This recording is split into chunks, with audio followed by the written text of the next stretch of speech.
Imagine being able to pick up any book, read it, and remember almost everything from it. This kind of superpower memory recall might feel like fiction, but there are people in the real world that seem to carry an incredible ability to hold on to information. And I'm definitely not one of them. I've read hundreds of books, blogs, and newsletters, but my ability to recall any of it is terrible. So I decided to finally look into this blind spot, to learn about how the smartest people in the world remember information, and to uncover their systems so I can use them for myself. If I were to show you a nonfiction book that you've read over the past year, whether it was for school, work, or your own personal development, how likely are you to be able to remember 5 facts from the book? How well could you explain the book to someone else?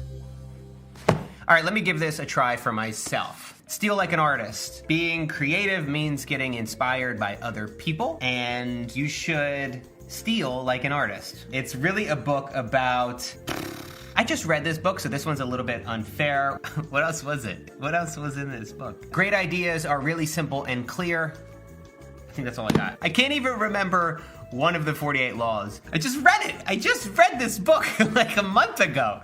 There's not much of a point of reading nonfiction books, particularly books about personal development, if you're not actually going to absorb and implement the insights. But remembering everything might be a bit of a stretch for the average person. After some research, I discovered that our ability to remember things varies wildly from person to person. Some have terrible memories, others exceptional, and even others have photographic memories. As you might have guessed, the average memory is spotty, messy, and often unreliable. It's easier for us to remember events that provide a deviation from our typical sensory experience. Like getting hit in the face with a ball. That interesting thing you learned from that self-help book? Not so much. But my question is, can we change that? I knew exactly who I needed to speak with. I read online that you've read over 3,000 books. Is that true? I don't know. I think it's probably bad form to count, like with romantic partners. I don't know about you, but that number, well, it wouldn't take me very long to add up. Ryan Holiday is the international best-selling author of great books like The Obstacle is the Way and Ego is the Enemy. And while I can't remember much of what I read in these books, I do remember them being really good. Ryan, thanks so much for being here. Yeah. One of the things that I was struck by when I first interviewed Ryan back in 2019 was his memory recall. He pulled quotes and stories effortlessly from the books that he's read over the years. Eisenhower, he had this line, he said, William James talked about this. I have a quote in the intro from Blaise Pascal. Buddha and Marcus Aurelius and Seneca and Confucius and... I seriously needed to know his secret. So I jumped on a video call with him so we could get to the bottom of it. One of the main reasons why I wanted to chat with you is because I have this problem where I read a nonfiction book and then I completely forget about everything. Like I can look at that book and be like, I don't remember 1 or 2 things from this book. How can we get better at remembering what we read and putting into practice what we read? First off, I'd be a little kinder to yourself. Having 1 or 2 things that you take from a book, if those are important things, that could change your life. You know, you paid $11 for this book. Like, is it so bad that you only got 2 life-changing things from it, right? So like, I think sometimes people are like, I don't have perfect recall of the book. I mean, the book was supposed to take you on a journey and leave you with something. I started in publishing as a research assistant. I worked for this amazing author named Robert Greene. And he showed me a way of reading that I practice to this day that I think could be valuable, which is basically, as I read a book, I fold pages as I'm reading, and then I make notes to myself. I'm highlighting the things that I'm liking. And then what I do as a writer, because I want to use a lot of this information, is I then transfer the stuff that I really liked or that really impacted me, and I put them on note cards. And so I just write the thought that I had that it inspired, or I write down the story, and then I sort those note cards by theme. So I'm kind of creating like an exterior brain that organizes the stuff that I took from the books.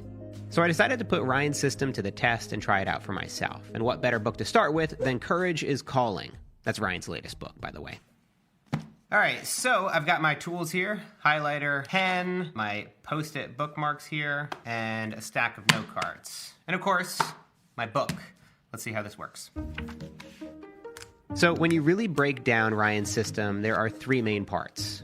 First, take notes while you read. Second, revisit and revise your notes when you're finished with the book. And third, categorize and file your notes. The reason why this kind of system is so effective at helping us retain more of what we read comes down to how our brains process information. Over time, we've developed a sorting process to help us determine what information to hold on to in our explicit memory. That's the type of long-term memory that's concerned with recollection of facts and events. Thanks to what's known as heuristic memory processing, we tend to prioritize information that is frequently used, recently used, or likely to be needed to make decisions. So becoming a better learner is all about putting in the work. Reading, taking notes, studying, and making use of the information that you're taking in. In other words, having a system like Ryan's.